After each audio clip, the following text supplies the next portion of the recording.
first heaven and the first earth had passed away, and the sea was no more. And I saw the holy city, New Jerusalem, coming down out of heaven from God, prepared as a bride adorned for her husband. And I heard a loud voice from the throne saying, "Behold, the dwelling place of God is with man. He will dwell with them, and they will be his people, and God himself will be with them as their God. He will wipe away every tear from their eyes, and death shall be no more. Neither shall there be mourning, nor crying, nor pain anymore, for the former things have passed away." And he who was seated on the throne said, "Behold, I am making all things new." Also he said, "Write this down, for these words are trustworthy and true." And he said to me, "It is done.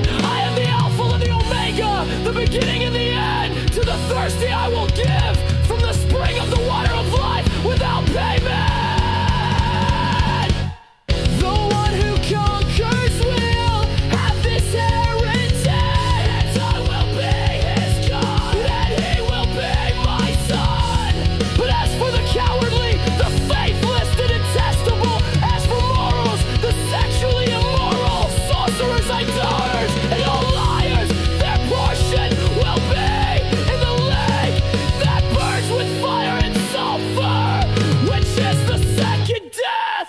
Then came one of the seven angels who had the seven bowls full of the seven last plagues, and spoke to me, saying, "Come, I will show you the bride, the wife of the Lamb." And he carried me away in the spirit to a great high mountain, and showed me the holy city, Jerusalem, coming down out of heaven from God, having the glory of God. Its radiance like a most rare jewel, like a jasper, clear as crystal. It had a great high wall with 12 gates, and at the gates 12 angels, and on the gates the names of the 12 tribes of the sons of Israel were inscribed. On the east